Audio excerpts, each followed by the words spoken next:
sommersa, gli attivisti di Ultima Generazione imbrattano la facciata laterale della Basilica di San Marco e le colonne, sparato cacao misto ad acqua e fango, tensione in piazza, interviene la Digos. 6 attivisti portati in questura e denunciati dalla polizia. Da destra a sinistra unanime la condanna politica del gesto. Zaia, giù le mani dalla Basilica, il ministro Sangiuliano inqualificabile.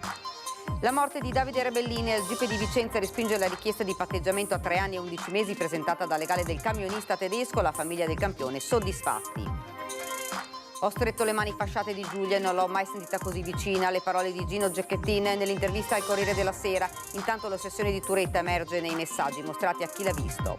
Ai funerali di Giulia c'era anche la mamma di Luana Bussolotto, uccisa a Cintoganio 13 anni fa dall'ex. Prese 17 anni troppi pochi, sarà presto libero.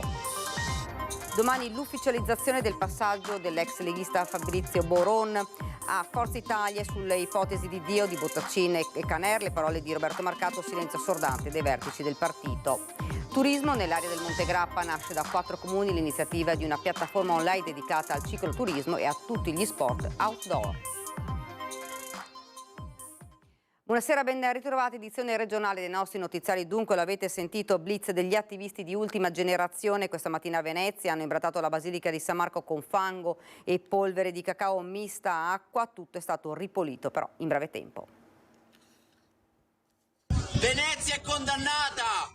Dobbiamo agire ora! Un mix di acqua e polvere di cacao spruzzato con l'estintore sulla facciata laterale destra della Basilica di San Marco. Del fango invece sulle colonne. È la protesta degli attivisti di Ultima Generazione andata in scena questa mattina poco dopo le 11. Venezia a breve sarà sott'acqua! Non ci sarà più niente di tutto questo!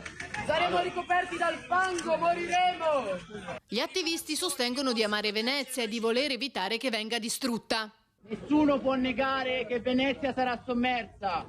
Le persone qui dietro di me, come me, tengono a questa chiesa, tanto che il fango è già stato rimosso. Vi posso assicurare che con la facilità con cui è stato rimosso il fango non verremo a rimuovere il mare da Venezia. Non basteranno 3 secchi per rimuovere l'acqua del mare. Questa chiesa sarà sott'acqua e a quel punto sarà troppo tardi per fare qualunque cosa. Successivamente hanno srotolato uno striscione con scritto Fondo Riparazione e un cartello con le foto dei 12 membri di Ultima Generazione rimasti in carcere 3 giorni dopo un blocco stradale a Fiumicino, prima di ricevere oggi la misura cautelare di obbligo di dimora. Poi sono arrivate le forze dell'ordine che li hanno portati via verso le 12:15. Inevitabile per gli attivisti la denuncia per imbrattamento, ma l'autorità giudiziaria valuterà anche eventuali disposizioni del questore. Le operazioni di pulizia della facciata della Basilica delle Colonne sono iniziate immediatamente. Unanime e trasversale la condanna del blitz ambientalista. Giù le mani dalla Basilica di San Marco, dice il governatore Zaia, il gesto inaccettabile, parla il segretario veneto del Partito Democratico Andrea Martella, gesto gravissimo e vergognoso per il sindaco Luigi Brugnaro, a commentare anche il ministro alla cultura Gennaro Sangiuliano, sfregio ad uno dei simboli più illustri del paese, dice il Senato ha approvato il disegno di legge che punisce gli ecovandali, attendiamo il via libera definitivo della Camera, chi danneggia paga economicamente in prima persona. Davide Rebellin, il GIP di Vicenza, ha respinto il patteggiamento a 3 anni e 11 mesi che era stato presentato dal legale di Wolfgang Rieck, il camionista tedesco responsabile della morte del campione di ciclismo Davide Rebellin. Sarà quindi processato a Vicenza, prossima udienza il 22 aprile. Niente patteggiamento per la morte di Davide Rebellin. Il camionista Wolfgang Rieck, accusato di aver travolto e ucciso il campione di ciclismo il 30 novembre a Montebello Vicentino, dandosi poi alla fuga, verrà processato. In mattinata l'udienza in tribunale a Vicenza, in cui il giudice per le indagini preliminari Roberto Venditti ha rigettato la richiesta di patteggiamento presentata dagli avvocati che difendono il camionista. Una proposta inizialmente per una pena di 2 anni e 11 mesi, poi riformulata in 3 anni e 11 mesi. Il giudice ha ritenuto di dover rigettare il patteggiamento, ritenendo la pena concordata con la procura di 3 anni e 11 mesi non congrua. Naturalmente stiamo parlando di una pena altissima per un incidente stradale, perché si tratta comunque di un incidente stradale pur con un esito mortale. Prendiamo atto di questa decisione e affrontiamo il dibattimento. Soddisfazione espressa da parte dei familiari di Rebellin, rappresentati dal legale Davide Picco e dallo Studio 3A Valore SPA. I familiari hanno espresso, non la loro soddisfazione, ma insomma un senso comunque di giustizia, e hanno apprezzato comunque tutto quello che è stato fatto sia dai carabinieri che dalla procura che dall'autorità giudiziaria. L'imputato dovrà sostenere il processo per il reato di omicidio stradale con l'aggravante della fuga e comparire in aula nell'udienza fissata per il 22 aprile 2024. Nel frattempo resta in carcere a Vicenza, dove è detenuto da agosto. Ho voluto vederla la prima volta, le ho toccato una gamba, avevo il desiderio di stringerle, le mani fasciate prima che chiudessero la bara. Ci sono riuscito, è stata dura, ma l'ho sentita vicina come non mai. Così il papà di Giulia, Gino Cecchettin, racconta in un'intervista rilasciata a Walter Veltroni per il Corriere della Sera l'ultimo tenero saluto alla figlia poco prima che la salma lasciasse l'obitorio di Padova per i funerali di martedì. Ieri sera chi l'ha visto ha mostrato i messaggi e gli audio di Filippo Torretta. Nei mesi precedenti il delitto, parole che dimostrano l'ossessione del 21enne omicida per la sua ex ragazza. Come il papà di Chiara Gualzetti, ai funerali di Giulia Cecchettin hanno partecipato anche i genitori di Luana Bussolotto, la giovane donna di Cinto Euganeo uccisa 13 anni fa dall'ex fidanzato. Abbiamo sentito la mamma di Luana, Graziosa Pattaro. Pensare che avevo in casa un assassino, dove lei, quando me l'ha presentato, mi ha chiesto dopo quando è andato via: mamma, cosa dici?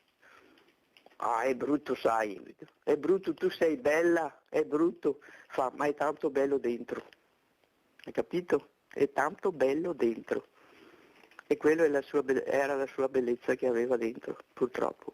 Un dolore che non si rimargina, una ferita che si riapre ogni volta che una giovane donna rimane vittima di chi diceva di amarla. Graziosa Pattaro era a Padova martedì con il marito Angelo per stringersi a Gino, Elena e Davide Cecchettin. Erano a Santa Giustina, come sono andati il 12 novembre alla fiaccolata di Vigonovo.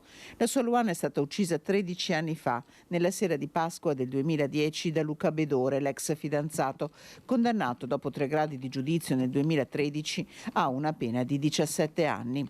Quella sera, dopo un litigio, Luca Bedore aveva strangolato Luana, poi le aveva stretto 2 sacchetti di plastica sulla testa.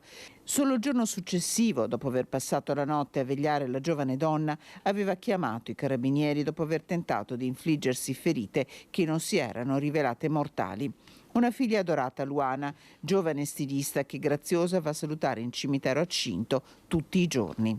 Da Luca Bedore, l'uomo che ha ucciso la loro figlia, neppure una parola. Non si è pentito, è quello che mi fa rabbia. Aspettavo almeno un scritto, non so, scusa, anche perché scusare, non so, perdonare 13 anni, ma non ho ancora perdonato, perché mia figlia non c'è più qua in casa, nella mia famiglia. E lei non c'è più, ecco. Ed ora ci fermiamo, qualche istante di pubblicità.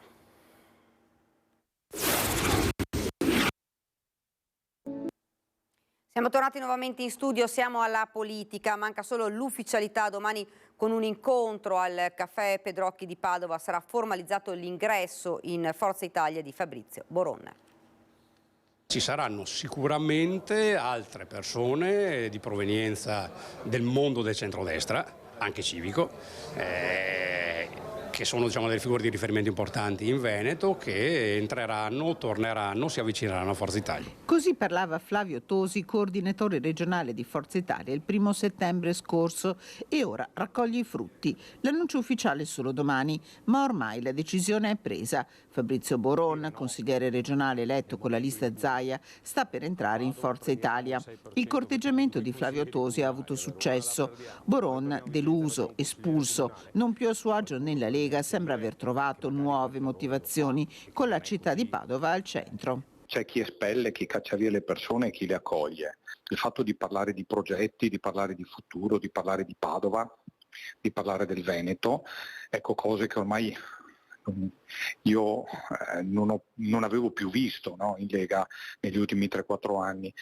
Parlare di futuro è necessario e con Tosi domani avremo modo di farlo. Con Flavio Tosi abbiamo trovato il modo, abbiamo vissuto questa esperienza negli ultimi mesi di confrontarci di quello che è le prospettive di una città importante come Padova. La campagna acquisti di Flavio Tosi è molto attiva. Alcuni politici veneti, anche di spicco, hanno già preso la tessera, altri ci stanno pensando. Si fanno i nomi degli assessori regionali Federico Caner e Giampaolo Bottaccin. Credo che altri colleghi stiano facendo lo stesso, stiano scoprendo quello che si era perso, no? Il bisogno di confronto e non di chiudere.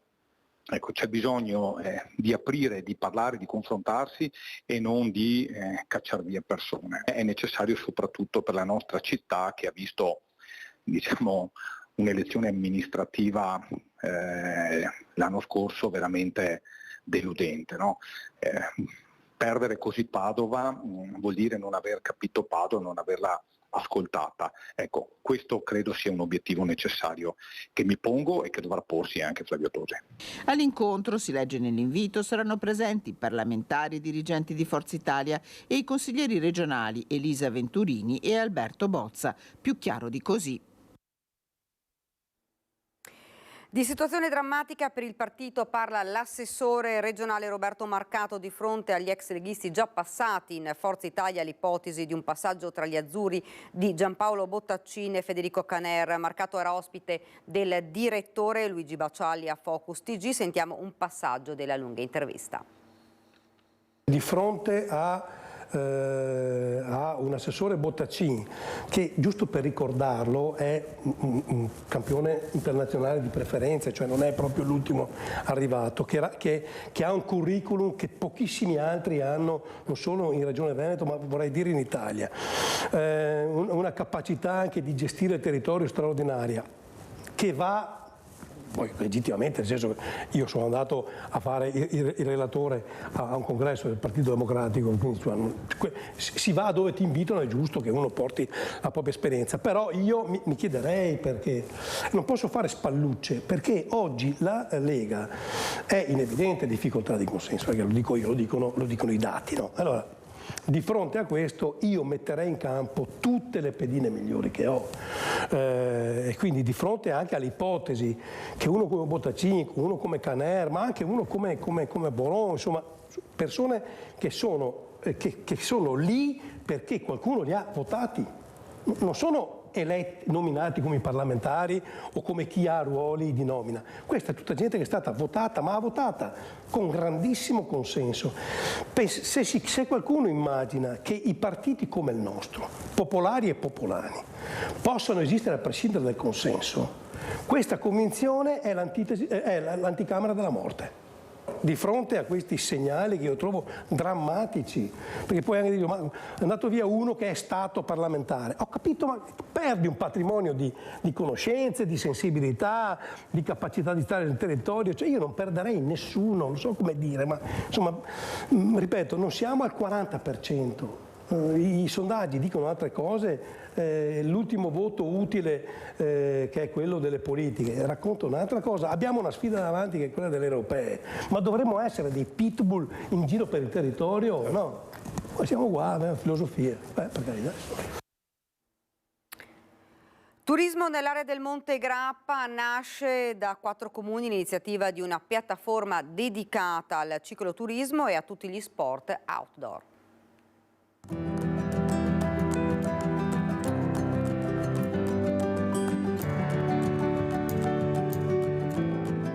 4 comuni insieme per la realizzazione di una grande piattaforma sul cicloturismo e lo sport outdoor tra Monfenera e Montegrappa. Piederobba, Cavaso del Tomba, Possagno e Alano Veneto, 4 amministrazioni insieme per la realizzazione di oltre 1000 chilometri di percorsi a disposizione di turisti, sportivi e turisti internazionali.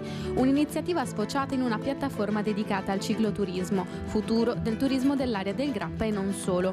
Un modo per far riscoprire le bellezze storiche e locali del territorio. Progetto da 50.000 euro. L'aspetto positivo è che anche la Regione Veneto è intervenuta finanziando con i bandi dei distretti di commercio il progetto stesso, per cui una suddivisione di costi importanti che rendono fattibile questo importante progetto per il nostro territorio. Progetto che è stato approvato nei piani di azione della riserva della biosfera MAB UNESCO. Obiettivi: la valorizzazione della biodiversità e l'attività di sviluppo socio-economico anche attraverso il turismo sostenibile e la gestione responsabile del patrimonio culturale.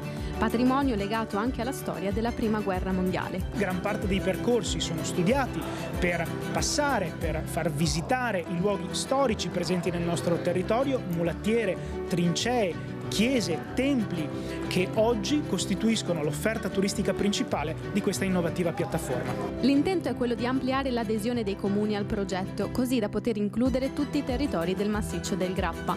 Non solo bicicletta dunque, ma anche trekking, parapendio e arrampicata. Non possiamo fare a meno di utilizzare uno strumento, ripeto, innovativo e che passa per il web, e quindi questo sito, questa piattaforma, questo strumento che consentirà agli operatori turistici di vendere, di raccontare meglio il nostro territorio.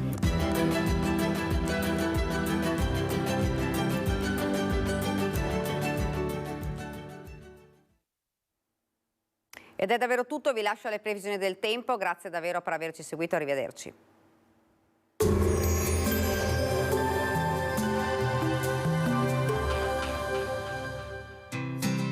L'Unic Star, le uniche pagliette antibatteriche in commercio, prodotte anche per i marchi più importanti, sia nazionali che internazionali. Bentrovati al meteo. Nel giorno dell'Immacolata una perturbazione sfiorerà il nostro territorio. Il tempo sarà piuttosto incerto. Vediamo il dettaglio di venerdì 8 dicembre. Sul Veneto un veloce ciclone raggiunge solo parzialmente la nostra regione e così la giornata sarà compromessa da un cielo in gran parte coperto. Non è esclusa tuttavia qualche schiarita al mattino. Possibile poi qualche precipitazione dal pomeriggio sera, nevosa sopra i 600-800 metri. Temperature sostanzialmente stazionarie, le minime saranno sotto zero praticamente ovunque, massime tra 4 e 7 gradi. Spostiamoci ora sul Friuli Venezia Giulia. Inizialmente più sole, a seguire cielo nuvoloso, ma la nostra regione non dovrebbe essere bagnata da piogge. Temperature minime comprese tra -2 e 3 gradi, massime sui 7-11 gradi. Infine diamo uno sguardo alla situazione del Trentino Alto Adige, dove sarà soleggiato con però nuvolosità in graduale aumento, possibili deboli precipitazioni in serata e nella notte. Temperature minime tra lo 0 e i -3 gradi, massime sui 3-4 gradi all'incirca. Dal meteo è tutto, vi auguro un buon proseguimento in nostra compagnia.